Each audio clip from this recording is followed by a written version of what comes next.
अस्सलाम वालेकुम स्टूडेंट्स, कैसे हैं आप लोग? उम्मीद है आप सब खैरियत से होंगे। आई एम सईदा कामना Nadeem, I am your biology teacher for class 9th। Students, आज हम डिस्कस करने जा रहे हैं सेल ऑर्गेनेल्स को, जिसमें आज हम स्टडी करेंगे न्यूक्लियस को डिटेल में। न्यूक्लियस को डिटेल में स्टडी करने के लिए और इसकी डायग्राम देखने के लिए हम चलते हैं वाइट बोर्ड की तरफ। स्टूडेंट्स, आज हम पढ़ने जा रहे हैं सेल ऑर्गेनेल्स के बारे में। और इन सेल ऑर्गेनेल्स के बारे में जैसे कि आप लोगों को पता है कि हमने चैप्टर नंबर 1 में सेल ऑर्गेनेल्स की डेफिनेशन पढ़ी थी। और सेल ऑर्गेनेल्स को अगर हम देखें तो ये क्या होती हैं? सेल ऑर्गेनेल्स ऐसे सब सेलुलर स्ट्रक्चर्स होते हैं जो कि किसी भी सेल को बनाने में यूज़ होते हैं। यानी सेल ऑर्गेनेल्स को हम कहते हैं कि ये सब सेलुलर स्ट्रक्चर्स हैं और ये जब भी असेंबल करते हैं तो ये क्या बनाते हैं? ये बनाते हैं सेल्स। जैसे कि स्टूडेंट्स हम लोगों को पता है कि बहुत सारे सब सेलुलर स्ट्रक्चर्स मिलकर जो है वो क्या बनाएंगे? सेल्स बनाएंगे, जिनमें से बहुत सारे जो है वो आप लोगों को नाम भी पता होंगे सब सेलुलर स्ट्रक्चर्स के। जैसा कि हम देखते हैं कि अगर हम डिफरेंट टाइप्स देखें सब सेलुलर स्ट्रक्चर्स की, तो इनमें कौन कौन सी टाइप्स आ जाती है? हम देखते हैं न्यूक्लियस एक सब सेलुलर स्ट्रक्चर है। इसके अलावा हम देखते हैं वैक्यूल्स हैं जो कि सेल को बनाने में अपना रोल प्ले करते हैं। इसी तरह राइबोसोम्स हैं जो सेल के अंदर मौजूद होते हैं। इसी तरह एंडोप्लाज्मिक रेटिकुलम है जिनको हम ER भी कहते हैं। साथ ही साथ जो है वो गोल्जी अपरेटस भी है। और भी बहुत सारे सब सेलुलर स्ट्रक्चर्स के बारे में आप लोग आगे जाकर स्टडी करेंगे। तो आज जो हम स्टडी करने जा रहे हैं वो सब सेलुलर स्ट्रक्चर है न्यूक्लियस। स्टूडेंट्स, अगर हम लोग न्यूक्लियस की बात करें तो न्यूक्लियस किन ऑर्गेनिजम्स में पाया जाता है या किन सेल्स में पाया जाता है, तो वो हम देख लेते हैं कि न्यूक्लियस की अगर हम अक्रेंस देखें तो ये कहाँ पर अकर करता है? ये अकर करता है यूकैरियोटिक सेल्स में। इसके बाद हम न्यूक्लियस की डायग्राम जो है उसको लेबल भी करके देखेंगे कि कौन से स्ट्रक्चर्स होते हैं जो कि एक न्यूक्लियस में प्रेजेंट होते हैं या न्यूक्लियस का क्या स्ट्रक्चर होता है। सबसे पहले हम देख लेते हैं कि न्यूक्लियस की अक्रेंस क्या है। तो अगर हम अक्रेंस देखें तो हम देखते हैं कि न्यूक्लियस यूकैरियोटिक सेल्स में पाया जाता है। और यूकैरियोटिक सेल्स कौन से सेल्स होते हैं? जिनमें हमें पता है कि वेल डिफाइंड न्यूक्लियस प्रेजेंट होता है। ऐसे सेल्स जिनमें के वेल डिफाइंड न्यूक्लियस पाया जाता है या प्रोमिनेंट न्यूक्लियस पाया जाता है। और साथ ही साथ मेम्ब्रेन बाउंडेड ऑर्गेनेल्स भी पाई जाती हैं। इन सेल्स को हम कहते हैं यूकैरियोटिक सेल्स।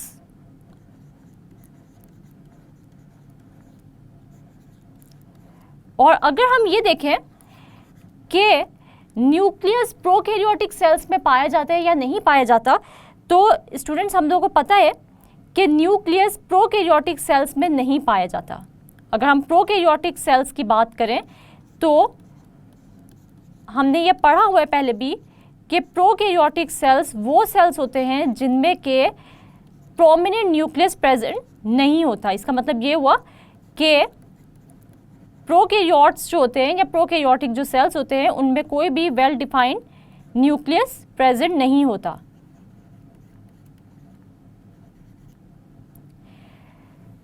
स्टूडेंट्स, इसके बाद हम ये देखते हैं कि न्यूक्लियस की लोकेशन क्या होती है। अगर हम एक एनिमल सेल की बात करें और एक प्लांट सेल की बात करें तो न्यूक्लियस जो है वो कहाँ पर लोकेट करता है। तो स्टूडेंट्स, हम लोगों को पता है कि हमने ये पहले भी डिस्कस किया हुआ है कि न्यूक्लियस की अगर हम लोकेशन देखें तो एनिमल सेल्स में इसकी लोकेशन जो है वो डिफरेंट होती है और प्लांट्स के अंदर इसकी जो लोकेशन है वो क्या होती है? डिफरेंट होती है। और वो कैसे? हम ये देखते हैं स्टूडेंट्स के न्यूक्लियस की लोकेशन अगर हम एनिमल सेल्स में देखें, लोकेशन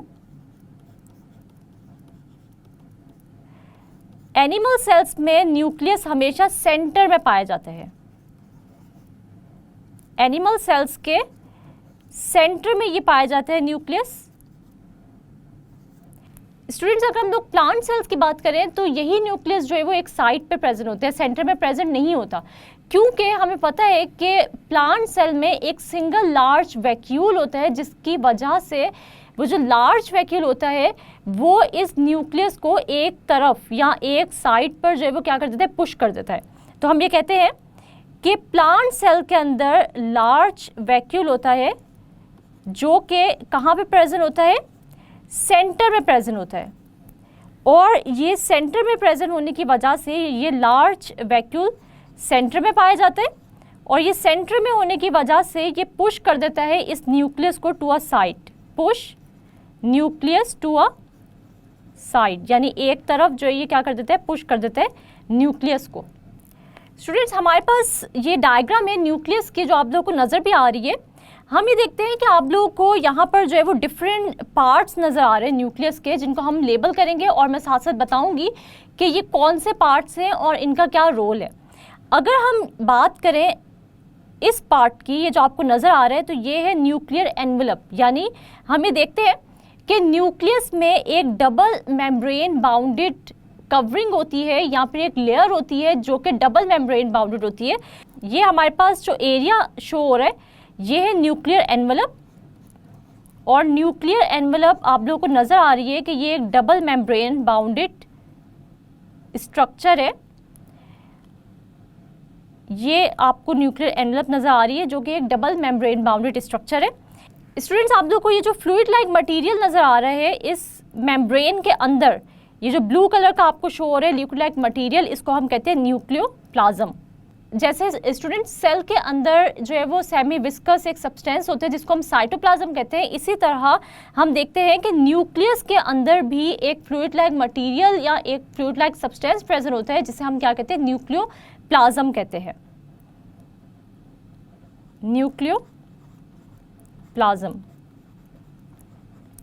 इसके बाद स्टूडेंट्स आप लोग को ये एक बॉल लाइक स्ट्रक्चर नज़र आ रहा है, या हम कहते हैं कि ये एक डार्क स्पॉट लाइक स्ट्रक्चर होता है जिसको हम लोग क्या नाम देते हैं, न्यूक्लियोलस का नाम देते हैं, न्यूक्लियोलस।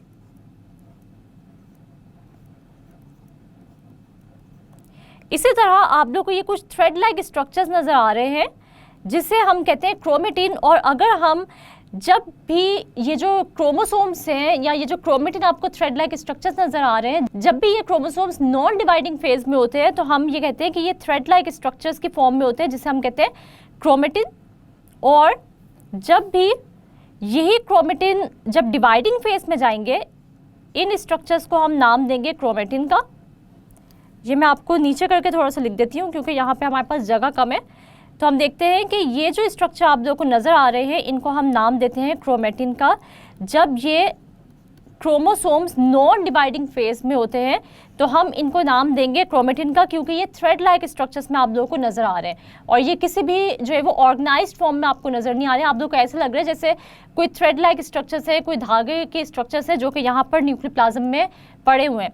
लेकिन जब ये क्रोमेटिन किस में आते हैं, जब ये सेल जो है वो किस फॉर्म में आते हैं, जब ये सेल आता है डिवाइडिंग फेज में, तो यही क्रोमेटिन जो है वो वेल ऑर्गेनाइज्ड फॉर्म में कन्वर्ट हो जाते हैं और इसको हम लोग कहते हैं, ये क्या है, ये है क्रोमोसोम्स। ये आप लोगों को नजर आ रहे हैं क्रोमोसोम्स। जब यही क्रोमेटिन थ्रेड लाइक स्ट्रक्चर्स क्या होंगे, एक ऑर्गेनाइज्ड फॉर्म में जो है वो आ जाएंगे, तो इनको हम कहेंगे ये हैं क्रोमोसोम्स। और ये ऑर्गेनाइज्ड फॉर्म में कब आते हैं, जब सेल अपने डिवाइडिंग फेज में आता है। यानी क्रोमोसोम्स आपको नजर आएंगे सेल के डिवाइडिंग फेज में। जब सेल डिवाइड होने लगेगा तो आप लोगों को यही थ्रेड लाइक स्ट्रक्चर्स जो कि क्या है, क्रोमेटिन थे नॉन डिवाइडिंग फेज में, जब यही सेल जो है वो डिवाइडिंग फेज में जाएगा तो ये क्रोमोसोम्स, ये क्रोमेटिन है, ये क्रोमोसोम्स में ट्रांसफॉर्म हो जाएगा। यानी ये क्रोमोसोम्स आपको नजर आएंगे सेल के डिवाइडिंग फेज में और ये क्रोमेटिन आपको नजर आएंगे नॉन डिवाइडिंग फेज में, जब सेल डिवाइड नहीं कर रहा होगा। नॉन डिवाइडिंग फेज में आपको नजर आएंगे क्रोमेटिन। इसके बाद स्टूडेंट्स हम लोगों को यहाँ पर कुछ पोर्स नजर आ रहे हैं। ये न्यूक्लियर एनवेलप में आपको कुछ सुराख नजर आ रहे हैं जिनको हम लोग कहते हैं न्यूक्लियर पोर्स। ये स्टूडेंट्स आप लोग को ये जो पोर्स नजर आ रहे हैं जो कि न्यूक्लियर एनवेलप में मौजूद हैं, इनको हम लोग कहते हैं, ये कौन से पोर्स हैं, ये पोर्स है न्यूक्लियर पोर्स। यानी न्यूक्लियर एनवेलप में जो सुराख होंगे उनको हम लोग नाम दे रहे हैं न्यूक्लियर पोर्स का। और कोई भी मटेरियल की अगर ट्रांसपोर्ट होनी है तो वो न्यूक्लियर एनवेलप के थ्रू ही होगी। जब भी किसी भी न्यूक्लियस को कोई भी मटेरियल चाहिए होगा तो वो किस तरह एक्सचेंज होगा या ट्रांसपोर्ट होगा, वो इस न्यूक्लियर एनवेलप के थ्रू ही होगा। और ये पोर्स भी उस ट्रांसपोर्टेशन में जो है वो क्या करेंगे, अपना रोल प्ले करेंगे। तो हम देखते हैं कि हमारे पास जो है वो जैसे आप लोगों को नज़र आ रहा है ये न्यूक्लियस का स्ट्रक्चर है, जिसके अंदर आप लोगों ने देखा कि ये डबल मेम्ब्रेन बाउंडेड एक आउटर मेम्ब्रेन आप लोगों को नज़र आ रही है, एक इनर मेम्ब्रेन आप लोगों को नज़र आ रही है, जो कि इस न्यूक्लियोप्लाज्म को क्या कर रही है, इनक्लोज कर रही है। और हम इसको जो है वो कलेक्टिवली इन दोनों मेम्ब्रेन्स को कह रहे हैं कि ये बना रही हैं, ये जो डबल मेम्ब्रेन्स हैं ये बना रही है न्यूक्लियर एनवेलप, ठीक है। यहाँ हम इसको न्यूक्लियर मेम्ब्रेन भी कहते हैं। और हम देखते हैं यहाँ पे हम यूँ कह सकते हैं कि न्यूक्लियस की जो बाउंड्री होती है उसे हम न्यूक्लियर एनवेलप कहते हैं। जिस तरह स्टूडेंट्स हम लोगों ने पढ़ा था कि सेल की एक बाउंड्री होती है जिसको हम लोग सेल मेम्ब्रेन या प्लाज्मा मेम्ब्रेन का नाम देते हैं, इसी तरह न्यूक्लियस की भी अपनी जो है वो एक बाउंड्री होती है जिसे हम नाम देते हैं न्यूक्लियर एनवेलप का। इसके बाद स्टूडेंट्स आप लोगों को जिस तरह मैंने बताया कि सेल के अंदर साइटोप्लाज्म होता है, तो यहाँ पर न्यूक्लियस के अंदर भी एक जो है वो सेमी विस्कस सब्सटेंस होते हैं या फ्लूइड लाइक मटेरियल होता है जिसे हम कहते हैं न्यूक्लियोप्लाज्म। और न्यूक्लियोप्लाज्म में आप लोगों को दो स्ट्रक्चर्स नज़र आ रहे हैं। एक तो आप लोगों को नज़र आ रहे हैं ये डार्क स्पॉट जिसे हमने नाम दिया न्यूक्लियोलस का, और इसी तरह आप लोगों को यहाँ पर कुछ थ्रेड लाइक स्ट्रक्चर्स भी नज़र आ रहे हैं जिसे हमने नाम दिए क्रोमेटिन का। और मैंने आप लोगों को जैसे बताया कि क्रोमेटिन जब भी सेल नॉन डिवाइडिंग फेज में होगा, यानी डिवीजन नहीं हो रही होगी सेल की, तो ये जो क्रोमोसोम्स हैं ये क्रोमेटिन की फॉर्म में होंगे, यानी जेनेटिक मटेरियल हमारा थ्रेड लाइक फॉर्म में होगा जिसे हम नाम देंगे क्रोमेटिन का। और जब हमारे सेल्स डिवाइड करने जा रहे होंगे तो यही क्रोमेटिन जो होंगे वो किस में चेंज हो जाएंगे, ये वेल ऑर्गेनाइज्ड स्ट्रक्चर्स बना देंगे जिन्हें हम कहेंगे क्रोमोसोम्स। तो क्रोमोसोम्स आप लोगों ने याद रखना है कि जब भी क्रोमेटिन जो है वो अपने नॉन डिवाइडिंग फेज से सेल जाएगा अपने डिवाइडिंग फेज में, तो यही क्रोमेटिन जो है वो ट्रांसफॉर्म हो जाएंगे किसमें, क्रोमोसोम्स में, अपने वेल ऑर्गेनाइज्ड स्ट्रक्चर्स में।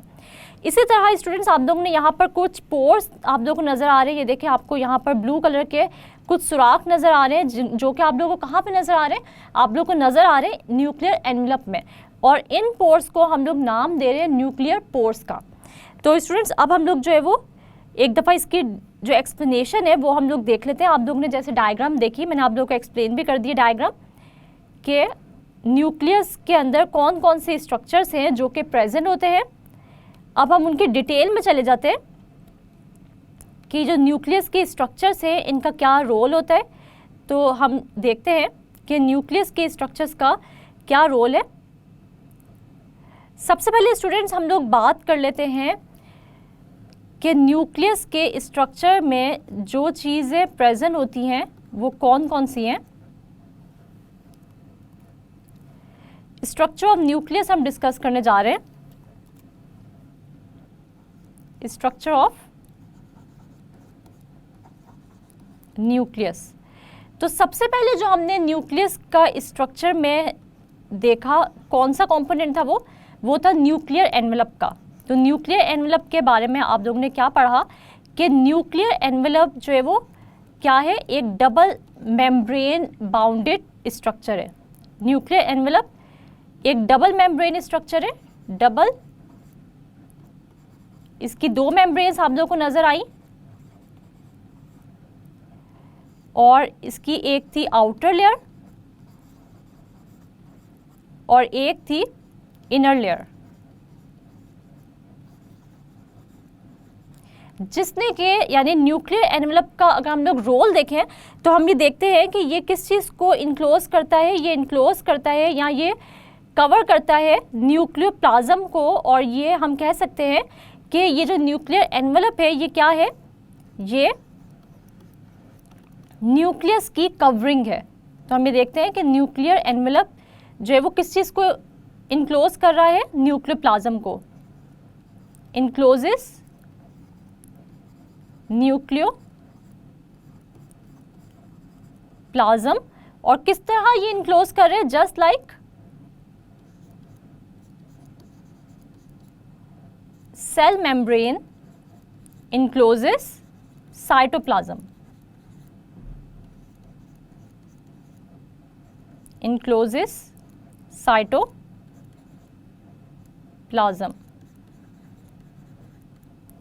इसके बाद स्टूडेंट्स जो हम लोगों ने स्ट्रक्चर देखा वो आप लोगों ने देखे कुछ पोर्स जो कि आप लोगों को कहाँ पर नज़र आए, ये आप लोगों को नज़र आए न्यूक्लियर एनवेलप के अंदर ही, यानी जो न्यूक्लियस की मेम्ब्रेन है वहाँ पर आप लोगों को कुछ सुराख नज़र आए जिनको हमने नाम दिया न्यूक्लियर पोर्स का, न्यूक्लियर पोर्स। और हमने ये देखा कि ये कुछ ओपनिंग्स हैं जो कि कहाँ पर प्रेजेंट है, ये प्रेजेंट है, openings present in nuclear envelope, in nuclear envelope.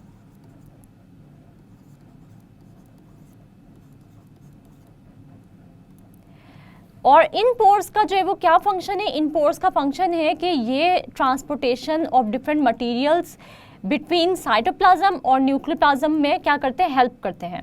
इसके बाद स्टूडेंट्स हम ये देखते हैं कि हम ये कहते हैं कि हमारे पास जो न्यूक्लियर एनवेलप है वो भी एक सेमी परमिएबल मेम्ब्रेन है।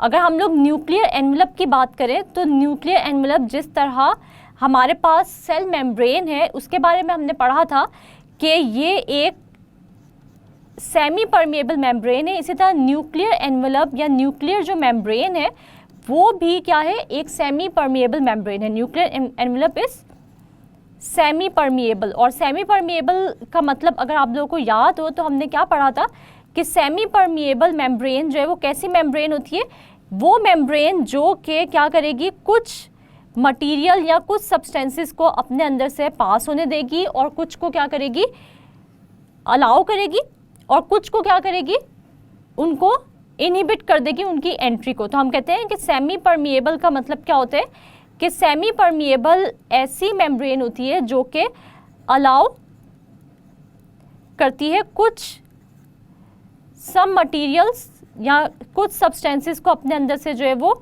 अलाउ करती है पास होना, और कुछ को क्या कर देती है, इनहिबिट कर देती है, यानी अपने अंदर से पास नहीं होती। सेमी परमिएबल मेम्ब्रेन ऐसी मेम्ब्रेन होती है जो कि कुछ मटेरियल्स को अलाउ करेगी अंदर आना और कुछ को क्या कर देगी, उनकी एंट्री को inhibit the entry of other materials, दूसरे मटेरियल्स की एंट्री को क्या कर देगी, इनहिबिट कर देगी, एंट्री ऑफ सम मटेरियल्स। ऐसी मेम्ब्रेन जो कि सेमी परमिएबल मेम्ब्रेन होती है इसको हम क्या कहते हैं, इसको हम सेलेक्टिवली परमिएबल मेम्ब्रेन भी कहते हैं, यानी सेमी परमिएबल मेम्ब्रेन को हम सेलेक्टिवली परमिएबल मेम्ब्रेन भी कहते हैं। और आप लोगों को पता है स्टूडेंट्स के हमने सेलेक्टिवली परमिएबल मेम्ब्रेन के बारे में कहाँ पर पढ़ा था, हमने सेमी परमिएबल या सेलेक्टिवली परमिएबल मेम्ब्रेन के बारे में पढ़ा था सेल मेम्ब्रेन के बारे में जब हम पढ़ रहे थे। और हमने ये क्यों कहा था कि ये सिलेक्टिवली परमिएबल मेम्ब्रेन है, क्योंकि कोई भी ऐसी मेम्ब्रेन जो कि ऐसे मटेरियल को सेल में आने देती है जो कि सेल के लिए फ़ायदेमंद होता है और ऐसे मटेरियल को अंदर नहीं आने देती है जो कि सेल को नुकसान पहुंचाता है, तो ऐसी मेम्ब्रेन को हमने नाम दिया था सिलेक्टिवली परमिएबल मेम्ब्रेन का या सेमी परमिएबल मेम्ब्रेन का। तो हम ये कहते हैं कि जो न्यूक्लियर एनवेलप होती है ये भी सेमी परमिएबल मेम्ब्रेन या सिलेक्टिवली परमिएबल मेम्ब्रेन ही होती है। इसके बाद स्टूडेंट्स हम लोग आ जाते हैं कि और कौन से स्ट्रक्चर्स जो हमने डायग्राम में देखे हैं न्यूक्लियस के, वो कौन से स्ट्रक्चर्स हैं। तो स्टूडेंट्स आप लोगों ने एक और जो फ्लूइड लाइक मटेरियल पढ़ा, जैसे हमने जो है वो साइटोप्लाज्म के बारे में पढ़ा था, इसी तरह हम लोगों ने जो है वो क्या पढ़ा है, न्यूक्लियोप्लाज्म के बारे में भी पढ़ा है। ऐसा सब्सटेंस या ऐसा फ्लूइड लाइक सब्सटेंस जो कि न्यूक्लियस में प्रेजेंट होता है उसको हम लोग कहते हैं न्यूक्लियोप्लाज्म। तो न्यूक्लियोप्लाज्म हम लोग कहते हैं कि inside nuclear envelope, inside nuclear envelope granular fluid is present which is known as nucleoplasm. यानी न्यूक्लियर एनवेलप के अंदर आपको जो है वो एक ग्रेन्युलर फ्लूइड नज़र आया जो कि आप लोगों को ब्लू कलर से शो हो रहा था, और इस फ्लूइड लाइक मटेरियल को, जो कि ग्रेन्यूलर इन नेचर था, बिल्कुल ये ट्रांसपेरेंट या क्लियर नहीं था, बल्कि आप लोगों को इसके अंदर कुछ ग्रेन लाइक मटेरियल भी नज़र आ रहा था, तो इस ग्रेन्यूलर फ्लूइड लाइक मटेरियल को हम नाम देते हैं न्यूक्लियोप्लाज्म का। जिस तरह हम लोगों ने पढ़ा था साइटोप्लाज्म के बारे में, जो कि सेल के अंदर प्रेजेंट होता है, यानी सेल मेम्ब्रेन के अंदर जो फ्लूइड लाइक मटेरियल या सेमी विस्कस सब्सटेंस प्रेजेंट होता है, उसको हम कहते हैं इनसाइड सेल मेम्ब्रेन जो प्रेजेंट होता है, उसको हम कहते हैं साइटोप्लाज्म। और ये जो साइटोप्लाज्म होता है, ये क्या होता है, सेमी विस्कस होता है और सेमी ट्रांसपेरेंट सब्सटेंस होता है। Semi viscous and semi transparent substance होता है। और जो न्यूक्लियोप्लाज्म होते हैं, ये भी ट्रांसपेरेंट नहीं होता या क्लियर नहीं होता, ये भी ग्रेन्यूलर इन नेचर होता है और ये न्यूक्लियर एनवेलप के अंदर प्रेजेंट होता है। इसके बाद स्टूडेंट्स, जो आप लोगों ने और स्ट्रक्चर्स देखे, उनके बारे में भी हम स्टडी कर लेते हैं कि वो स्ट्रक्चर्स जो है वो आप लोगों ने कहाँ पर देखे, न्यूक्लियस के अंदर देखे, और इनका क्या रोल है, तो वो भी हम लोग देख लेते हैं। तो सबसे पहले हम लोग देखते हैं कि आप लोगों ने जो है वो एक और स्ट्रक्चर न्यूक्लियोप्लाज्म के अंदर देखा। न्यूक्लियोप्लाज्म में जो है वो दो चीज़ें प्रेजेंट होती है। अगर हम लोग कॉम्पोजिशन देखें न्यूक्लियोप्लाज्म की, तो आप लोगों को दो स्ट्रक्चर्स नज़र आते हैं न्यूक्लियोप्लाज्म में। एक आप लोगों को नज़र आता है न्यूक्लियोलस। न्यूक्लियोलस आप लोगों ने देखा कि एक डार्क स्पॉट है, जो कि कहाँ पर प्रेजेंट है, डार्क स्पॉट है, और ये प्रेजेंट है न्यूक्लियोप्लाज्म में। और हम ये देखते हैं कि ये जो न्यूक्लियोलस है, इसका क्या रोल है, तो इसका रोल ये है कि ये बनाने में हेल्प करता है राइबोसोम्स। अगर हम ये देखें कि हम न्यूक्लियोलस को एक और जो है वो किस नाम से या कौन सी टर्म हम इसके लिए यूज़ कर सकते हैं, तो हम लोग ये कहते हैं कि न्यूक्लियोलस को हम राइबोसोमल फैक्ट्री भी कहते हैं। राइबोसोमल फैक्ट्री का भी नाम देते हैं। और वो क्यों देते हैं, क्योंकि अगर हम लोग जो है वो रोल देखें या फंक्शन देखें न्यूक्लियोलस का, तो आप लोगों को पता चल जाएगा कि हम इसको राइबोसोमल फैक्ट्री का नाम क्यों दे रहे हैं। रोल ऑफ न्यूक्लियोलस अगर हम लोग देखें, तो हम ये देखते हैं कि ये राइबोसोमल आरएनए की सिंथेसिस में हेल्प करता है। न्यूक्लियोलस क्या करता है, ये करता है, it is the site where ribosomal RNA is synthesized. It is a site of ribosomal RNA which assemble to form ribosomes. क्योंकि हम ये देखते हैं कि न्यूक्लियोलस में राइबोसोमल आरएनए बनता है, और जब ये राइबोसोमल आरएनए जो है वो असेंबल होते हैं, तो ये क्या बना देते हैं, राइबोसोम्स बनाते हैं। इसलिए हम न्यूक्लियोलस को कहते हैं कि ये राइबोसोमल फैक्ट्री भी है, या ये ऐसी फैक्ट्री है, या ये एक ऐसे स्ट्रक्चर है न्यूक्लियोलस जिसमें राइबोसोम्स जो है वो क्या होते हैं, बनते हैं। इसी तरह स्टूडेंट्स, हम लोग देखते हैं कि और कौन से स्ट्रक्चर्स जो है वो प्रेजेंट हैं न्यूक्लियस के अंदर। तो आप लोगों ने और जो स्ट्रक्चर्स देखे, उनमें आप लोगों ने देखा क्रोमोसोम। लेकिन क्रोमोसोम को स्टडी करने से पहले हम देख लेते हैं कि क्रोमेटिन क्या होता है। आप लोगों को पता है कि न्यूक्लियोप्लाज्म में आप लोगों ने कुछ थ्रेड लाइक स्ट्रक्चर्स देखे, जो कि आप लोगों को कब नज़र आते हैं, जब भी सेल कहाँ होता है, नॉन डिवाइडिंग फेज में होता है। ये थ्रेड लाइक स्ट्रक्चर्स होते हैं। क्रोमेटिन जो है वो क्या होते हैं, थ्रेड लाइक स्ट्रक्चर्स होते हैं, और ये कहाँ आपको नज़र आते हैं, इन न्यूक्लियोप्लाज्म। और ये आपको कब नज़र आते हैं, ये आपको नज़र आते हैं जब भी सेल जो है वो कहाँ पर होगा, नॉन डिवाइडिंग फेज में। जब भी सेल नॉन डिवाइडिंग फेज में होगा, तो आप लोग जब माइक्रोस्कोप के नीचे किसी भी सेल को ऑब्जर्व करेंगे, तो आप लोग को थ्रेड लाइक स्ट्रक्चर्स नजर आएंगे न्यूक्लियोप्लाज्म में, और इन स्ट्रक्चर्स को हम नाम देंगे क्रोमेटिन का। लेकिन स्टूडेंट्स जब यही सेल जो है वो कहाँ पर आ जाएगा, जब यही सेल जो है वो आ जाएगा कहाँ पर, एक डिवाइडिंग फेज में, यानी जब ये सेल डिवाइड होने लगेगा तो आपको यही क्रोमेटिन यानी थ्रेड लाइक स्ट्रक्चर जो है वो एक ऑर्गेनाइज्ड फॉर्म में नजर आएंगे, जिनको हम नाम देंगे क्रोमोसोम्स का। तो क्रोमोसोम्स क्या होते हैं, ऑर्गेनाइज्ड फॉर्म होती है किसकी, क्रोमेटिन की।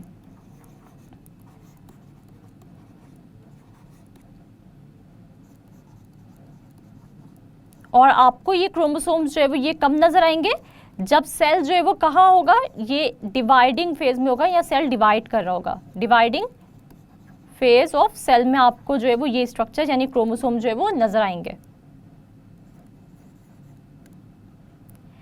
इसके बाद स्टूडेंट्स अगर हम लोग कॉम्पोजिशन देखें कि किससे मिलकर ये क्रोमोसोम्स बने होते हैं, तो हमें पता है कि ये क्रोमोसोम्स जो है ये बने होते हैं डीऑक्सी राइबोन्यूक्लिक एसिड यानी कि डीएनए से और प्रोटीन से। कॉम्पोजिशन ऑफ क्रोमोसोम्स पर अगर हम गौर करें तो ये क्रोमोसोम्स जो हैं वो किस चीज़ से बने होते हैं, ये डीएनए और प्रोटीन से मिलकर बने होते हैं।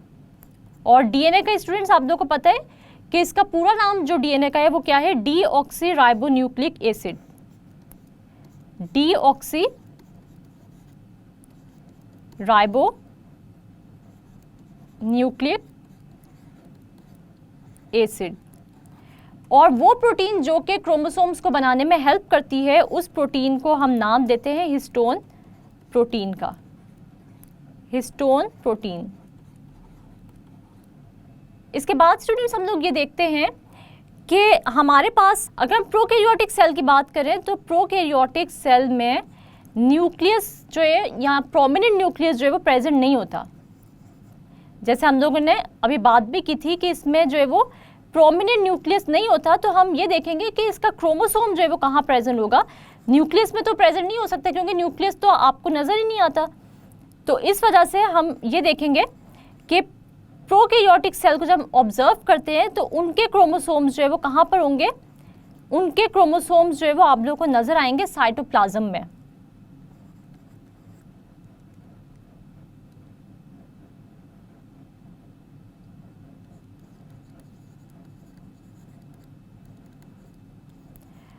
और हम ये देखते हैं कि इनके जो क्रोमोसोम्स हैं उनके कॉम्पोजिशन कैसी होगी, यानी प्रोकैरियोटिक सेल में पाया जाने वाला जो क्रोमोसोम होगा उसकी कॉम्पोजिशन क्या होगी कि वो सिर्फ और सिर्फ बना होगा डीएनए से, उसमें प्रोटीन जो है वो नहीं होगी।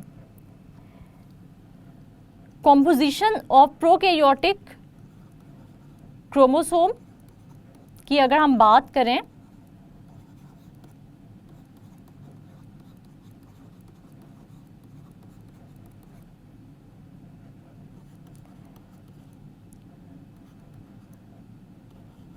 तो हम ये देखते हैं कि प्रोकैरियोटिक जो क्रोमोसोम्स होते हैं वो सिर्फ और सिर्फ बने होते हैं डीएनए से, कंपोज्ड ऑफ डीएनए ओनली, यानी डीऑक्सी राइबोन्यूक्लिक एसिड से सिर्फ बने होंगे, कंपोज्ड ऑफ डीएनए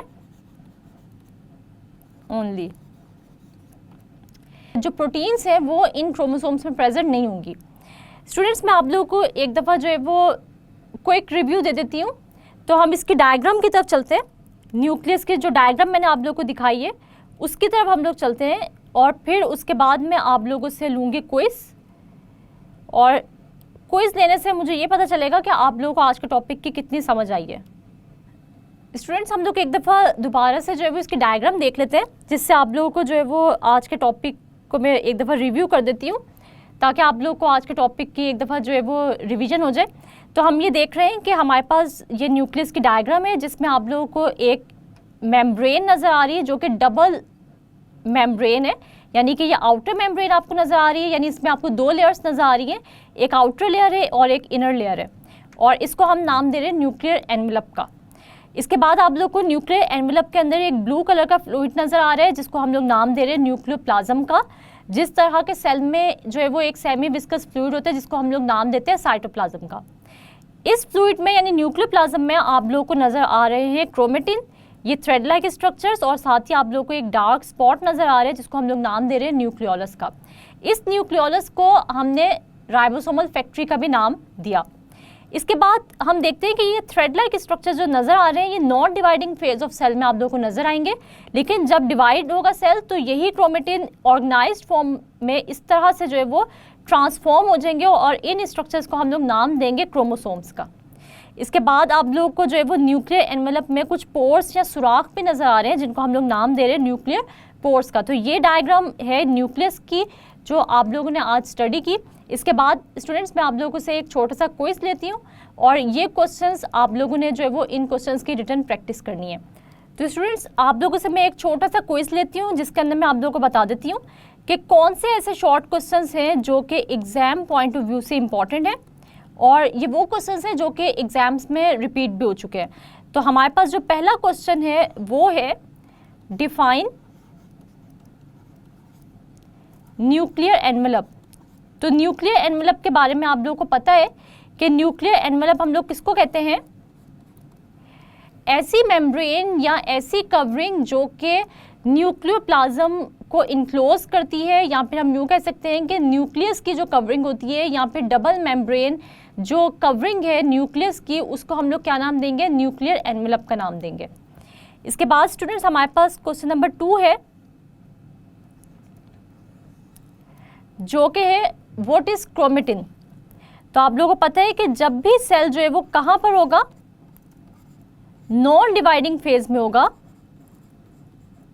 यानी डिवीजन जो है वो नहीं हो रही होगी, तब जो है वो आपको न्यूक्लियोप्लाज्म में कुछ थ्रेड लाइक स्ट्रक्चर्स नज़र आएंगे और ये थ्रेड लाइक स्ट्रक्चर्स जो होंगे ये क्रोमेटिन कहलाते हैं।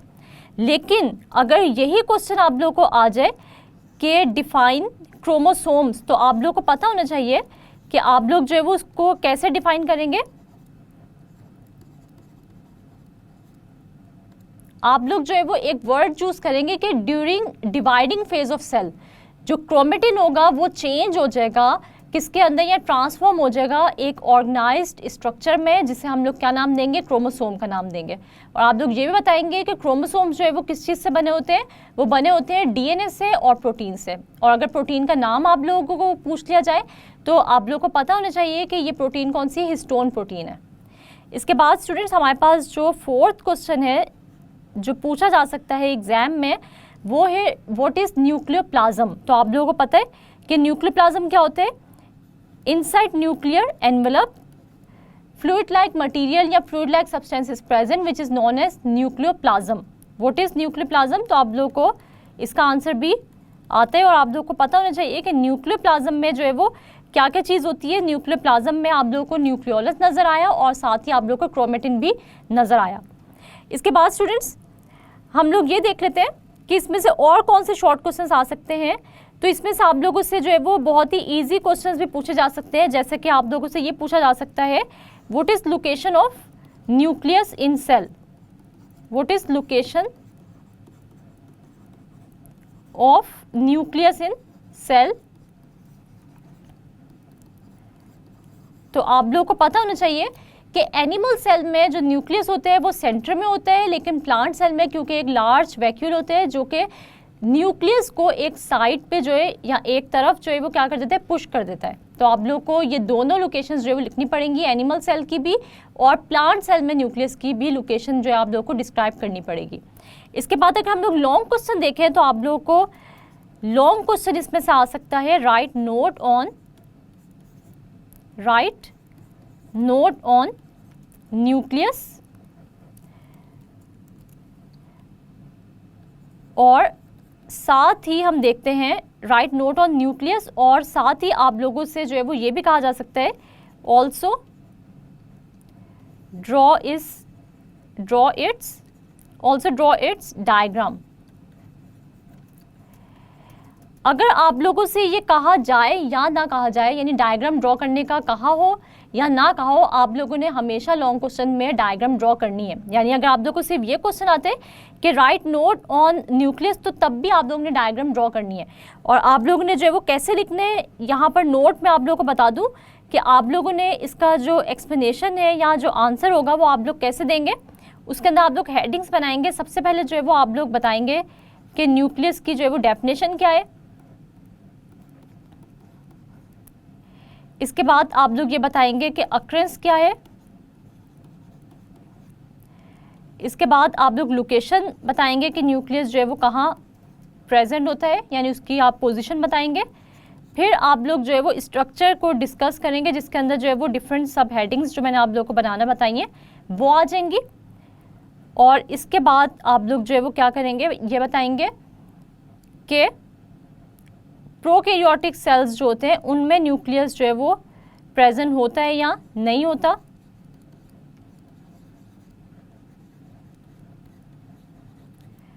और आप लोग फिर इसकी लेबल्ड डायग्राम ड्रॉ करेंगे।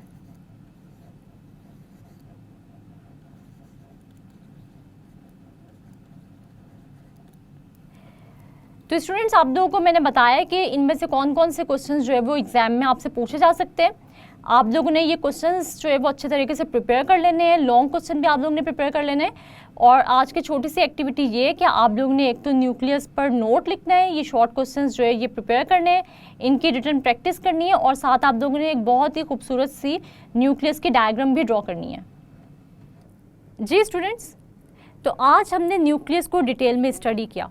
हमने देखी न्यूक्लियस की डेफिनेशन, साथ ही साथ हमने देखा कि न्यूक्लियस प्रोकैरियोटिक सेल्स में और यूकैरियोटिक सेल्स में पाया जाता है या नहीं पाया जाता। साथ ही साथ हमने देखा कि न्यूक्लियस की लोकेशन क्या है एनिमल सेल्स में और प्लांट सेल्स में। फिर हमने न्यूक्लियस की डायग्राम देखी और इसके स्ट्रक्चर को डिटेल में स्टडी भी किया। स्टूडेंट्स, आप लोगों से मैंने एक छोटा सा क्विज लिया, जिसमें मैंने आप लोगों से कुछ शॉर्ट क्वेश्चंस पूछे और एक लॉन्ग क्वेश्चन भी आप लोगों से पूछा। ये शॉर्ट क्वेश्चंस और लॉन्ग क्वेश्चन आप लोगों के लिए बहुत ही इंपॉर्टेंट है, क्योंकि ये क्वेश्चंस एग्जाम्स में रिपीट हो चुके हैं। इसलिए आप लोगों ने इन क्वेश्चंस की रिटन प्रैक्टिस ज़रूर कर लेनी है और न्यूक्लियस की डायग्राम भी पेन से ज़रूर ड्रॉ करनी है। उम्मीद है आज के लेक्चर की आप लोगों को समझ आ गई होगी। नेक्स्ट लेक्चर तक के लिए अपना बहुत सारा ख्याल रखिएगा और मुझे दुआओं में याद रखिएगा। अल्लाह हाफिज़।